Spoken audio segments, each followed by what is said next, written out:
Hello मित्रों, मेरे YouTube channel पर आपका हार्दिक स्वागत है। आज मैं होम गार्ड लिखित परीक्षा की 20 क्वेश्चन की और ये 20 सीरीज ही है। 20 क्वेश्चन की 20 सीरीज है, यानी 20 हो गया। ठीक है, और आज की ये सीरीज अति महत्वपूर्ण है। आज की सीरीज में विज्ञान से संबंधित, मानव शरीर से संबंधित प्रश्न मैंने लिए हैं जो कि अति महत्वपूर्ण हैं और कई प्रतियोगी परीक्षाओं में कई बार ये आ चुके हैं। तो पढ़ते हैं अब, समय को ना खराब करते हुए इस सीरीज के पहले प्रश्न की तरफ। पहला प्रश्न क्या है मित्रों? तो पहला प्रश्न है कि मनुष्य में पसलियों की संख्या कितनी होती है। प्रश्न है, मनुष्य में पसलियों की संख्या कितनी होती है? तो मनुष्य में पसलियों की संख्या मित्रों होती है 24 पसलियां। कितनी पसलियां होती हैं? 24 पसलियां होती हैं। और जोड़े में अगर पूछी जाएगी तो 12 जोड़े। क्लियर है इतना? तो आंसर किसी भी रूप में पूछा जा सकता है, या तो केवल 24 पसलियां पूछे जा सकता है या 12 जोड़े पूछा जा सकता है। तो मैंने दोनों को इंक्लूड कर लिया है, तो इसका सी ऑप्शन सही होगा मित्रों, 24 पसलियां 12 जोड़े। क्लियर है इतना? अब बढ़ते हैं अगले प्रश्न की तरफ। तो अगला प्रश्न क्या है मित्रों? अगला प्रश्न ये रहा। अगला प्रश्न है, मनुष्य की खोपड़ी में कितनी अस्थियां पाई जाती हैं? मनुष्य की खोपड़ी में कितनी अस्थियां पाई जाती हैं? तो देखो, मुझे कैसे याद रहता है मैं बताता हूं। खोपड़ी को मैं ऐसे जब लिखता हूं, खा बनाता हूं तो 2 बनता है पहले, और जैसे ही 2 बनता है वैसे ही मुझे इस 2 से, आप मेरी बात समझ गए, खोपड़ी जब लिखता हूं तो खोपड़ी में खा जब बनाया जाता है तो मित्रों शुरू में ऐसे लिखा जाता है। तो जैसे ही मैं 2 लिखता हूं वैसे ही मुझे 22 याद आ जाता है। कितना याद आ जाता है? 22 याद आ जाता है। तो मनुष्य की खोपड़ी में कितनी अस्थियां या हड्डियां पाई जाती हैं? तो मित्रों 22 अस्थियां पाई जाती है। तो इसका सही ऑप्शन होगा सी, 22 अस्थियां। क्लियर है मित्रों? अब बढ़ते हैं अगले प्रश्न की तरफ। अगला प्रश्न ये रहा, चेहरे यानी फेस का निर्माण कितनी हड्डियां करती हैं? भाई, चेहरा या फेस का निर्माण कितनी अस्थियां करती हैं? तो इसका सही उत्तर कैसे याद रहेगा आप ये समझ लीजिए। देखो, चेहरा आप लिखते हो चा से, ठीक है भाई, चेहरा लिखते हो तो चा से, और 14 लिखोगे तो चा से। किससे लिखोगे? चा से। ठीक है, 14 जो अंक है वो चा से शुरू होता है। तो हमें इस चा से ही, इस चा से ही, इस चा से ही हमको याद आ जाता है। क्लियर है मित्रों? तो चेहरे का निर्माण कितनी हड्डियां करती हैं? तो चेहरे का निर्माण करती हैं 14 हड्डियां। तो इसका सी ऑप्शन सही होगा मित्रों, सी ऑप्शन 14 हड्डियां। क्लियर है मित्रों? अब बढ़ते हैं अगले प्रश्न की तरफ। तो अगला प्रश्न ये रहा। अगला प्रश्न है, वक्ष भाग यानी छाती की बात हो रही है। वक्ष भाग, चेस्ट में कुल कितनी अस्थियां पाई जाती हैं? तो वक्ष भाग यानी छाती में अस्थियों की बात हो रही है। कितनी अस्थियां पाई जाती हैं? तो 25 अस्थियां पाई जाती हैं। कितनी पाई जाती हैं? 25 अस्थियां पाई जाती हैं, और यह भी होता है पसलियों सहित। तो इस प्रश्न का सही उत्तर होगा, यह सी विकल्प सही होगा, 25 अस्थियां पसलियों सहित। यह आंसर होगा इतना। अब बढ़ते हैं अगले प्रश्न की तरफ। तो अगला प्रश्न यह रहा मित्रों, शरीर की सबसे लंबी हड्डी कौन सी होती है? भाई, शरीर की सबसे लंबी हड्डी जो है, बहुत इंपॉर्टेंट क्वेश्चन है, कई बार आ चुका है। शरीर की सबसे लंबी हड्डी जांग में पाई जाती है और उसका नाम होता है फीमर। क्या नाम होता है मित्रों? फीमर नाम होता है। जांग में पाई जाती है, जांग की हड्डी होती है। शरीर की सबसे लंबी हड्डी जांग की हड्डी होती है और उसका नाम होता है फीमर। तो ये इस प्रश्न का सही उत्तर होगा डी। डी सही उत्तर होगा मित्रों। अब बढ़ते हैं अगले प्रश्न की तरफ। अगला प्रश्न क्या है? अगला प्रश्न ये रहा, मानव शरीर की सबसे पतली हड्डी कौन सी होती है? भाई देखो, ये क्वेश्चन थोड़ा नया है, लेकिन ये ट्रेंडिंग में आ भी चुका है, कई परीक्षाओं में आ चुका है, लेकिन नया है। मानव शरीर की सबसे पतली हड्डी कौन सी होती है? पतली हड्डी, तो पतली हड्डी होती है फिबुला अस्थ। कौन सी होती है? अस्थ या हड्डी, बात एक ही है, फिबुला हड्डी या फिबुला अस्थ। तो इस प्रश्न का सही उत्तर होगा सी, फिबुला अस्थ जो है सबसे पतली होती है। कैसी अस्थ होती है? सबसे पतली अस्थ होती है। बढ़ते हैं अगले प्रश्न की तरफ, और अगला प्रश्न है, कशेरुकाओं की संख्या रीढ़ की हड्डियों कितनी होती हैं? कशेरुकाओं की संख्या कितनी होती है? ठीक है, तो कशेरुकाओं की संख्या, अब ये प्रश्न देख लीजिए मित्रों, ये जो है ये हमने किस तरह लिया है ये आप समझ लीजिए। भाई, कशेरुकाओं की संख्या देखो, वयस्क यानी बड़ों में, बड़ों में 26 होती है, ये सही है, ये सही है। दूसरा, बच्चों में 33 होती है, ये भी सही है। ठीक है, इस प्रश्न का कॉन्सेप्ट आप समझ लीजिए। ठीक है, आपकी परीक्षा में जो प्रश्न आएंगे उसमें दो ऑप्शन नहीं सही होंगे, इन दोनों में से कोई एक ही दिया हुआ होगा, या किसी एक ऑप्शन में ये दोनों बातें लिखी हुई होंगी। बात समझ में आ रही कि नहीं?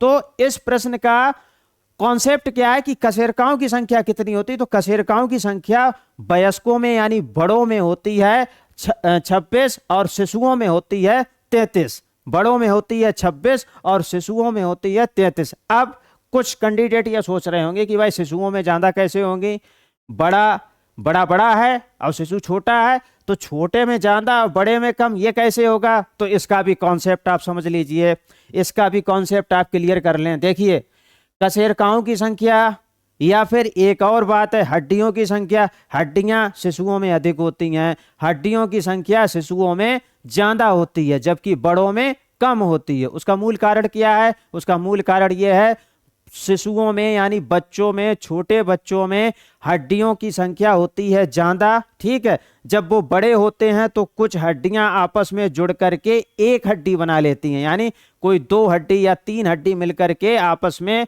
मिलकर के वो जुड़ जाते हैं, उनके ज्वाइंट जुड़ जाते हैं। ठीक है, और वो मिलकर के एक हड्डी बना लेते हैं। जब कोई 2 हड्डी या 3 हड्डी मिलकर के एक हड्डी बना लेंगे तो संख्या हड्डियों की कैसी हो जाएगी मित्रों?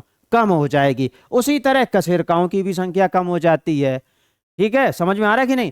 बड़ों में कशेरुकाओं की संख्या कम होती है, बड़ों में हड्डियों की संख्या कम होती है, शिशुओं में कशेरुकाओं की संख्या अधिक होती है, शिशुओं में हड्डियों की भी संख्या अधिक होती है। किसकी तुलना में? बड़ों की तुलना में। उम्मीद है ये प्रश्न का कॉन्सेप्ट समझ में आ गया होगा। अब बढ़ते हैं अगले प्रश्न की तरफ। अगला प्रश्न क्या है मित्रों? अगला प्रश्न यह है, मानव शरीर की सबसे छोटी हड्डी कौन सी होती है? तो बहुत फेमस क्वेश्चन है, इसको तो हम सुपरहिट क्वेश्चन कहेंगे कि मानव शरीर की भाई सबसे छोटी हड्डी जो है वो कान में पाई जाती है। कहां पाई जाती है? कान में पाई जाती है। कान में 3 हड्डी पाई जाती है, मेलियस, इनकस और स्टेपीज।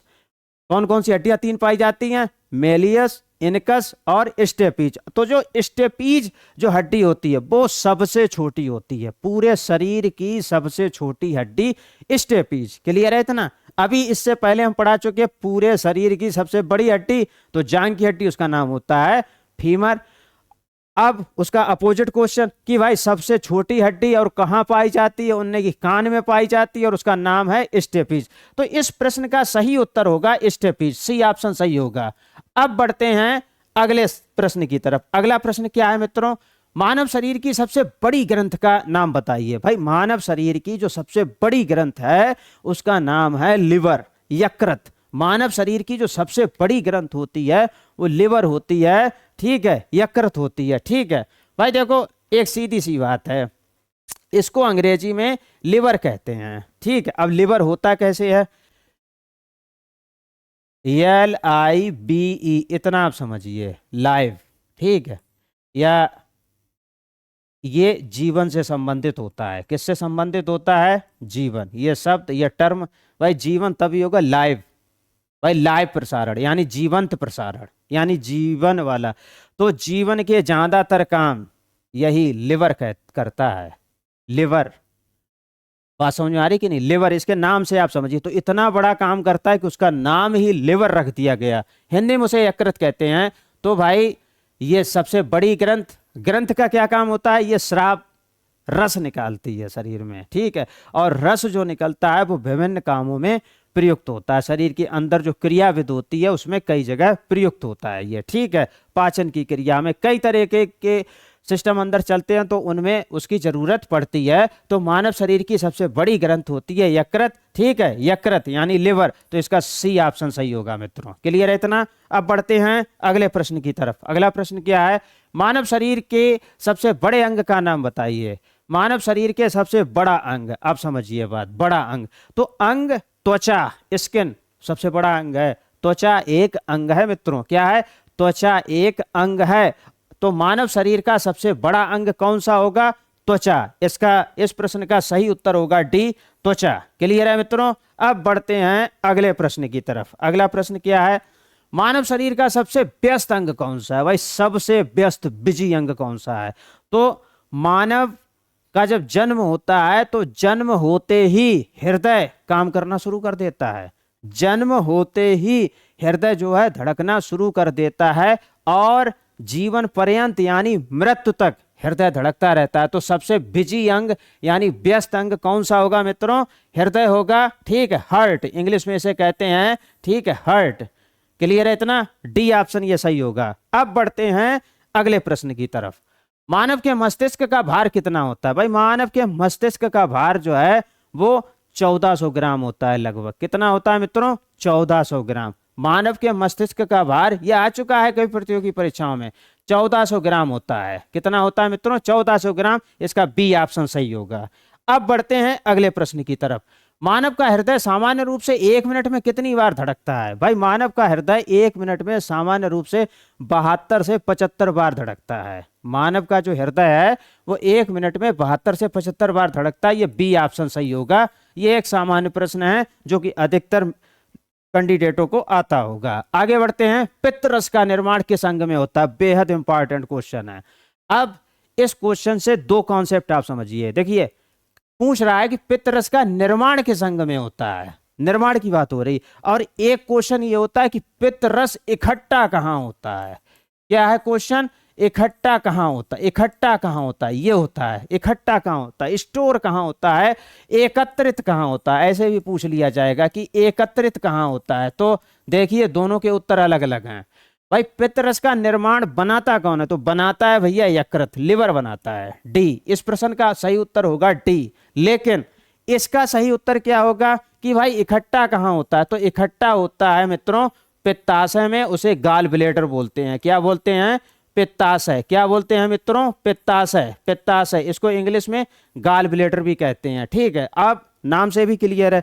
पित्त धन आशय, आशय माने होता है घर। ठीक है, यानी पित्त का घर पित्ताशय, ये हिंदी शब्द है पित्ताशय। ठीक है, और इंग्लिश में इसको कहते हैं गाल ब्लेडर। क्या कहते हैं? Gall bladder. ये सुना भी होगा आपने कि भाई पथरी के फला के हो गई थी और गाल ब्लेडर डॉक्टर ने निकाल दिया। तो वो गाल ब्लेडर यही होता है जिसमें पित्त रस का स्टोर होता है, इकट्ठा रहता है। क्लियर है इतना? अब बढ़ते हैं अगले प्रश्न की तरफ। अगला प्रश्न क्या है? मनुष्य के शरीर की सबसे बड़ी कोशिका का नाम बताइए। बेहद इंपॉर्टेंट क्वेश्चन। मनुष्य के शरीर की सबसे बड़ी कोशिका होती है तंत्रिका कोशिका। कौन सी होती है?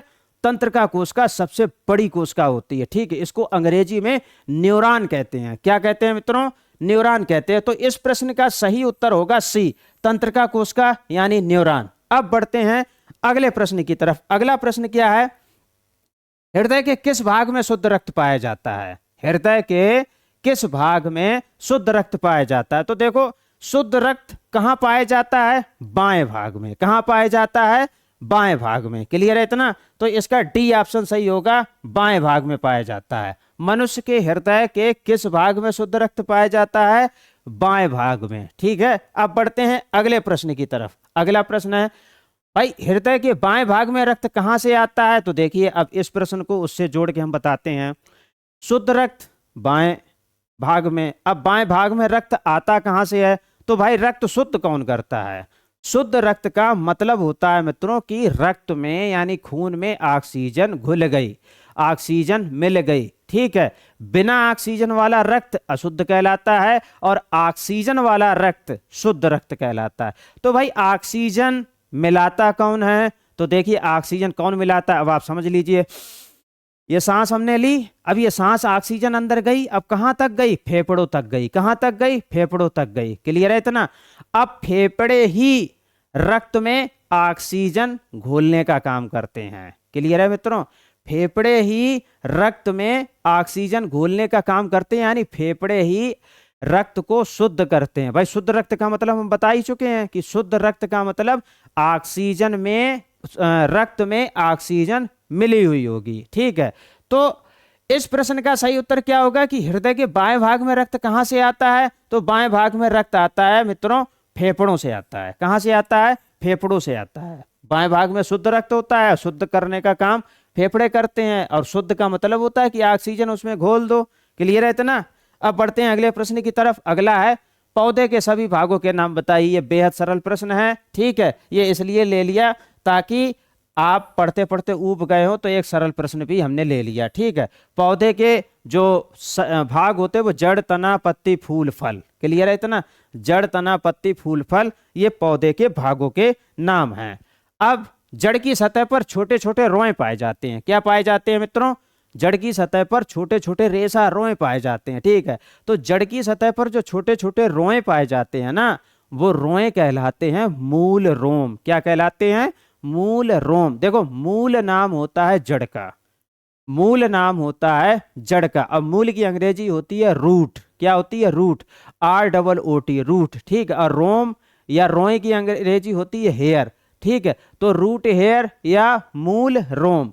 तो जड़ की सतह पर जो छोटे छोटे रोए पाए जाते हैं उनको क्या कहते हैं? मूल रोम कहते हैं। तो इसका डी ऑप्शन सही होगा।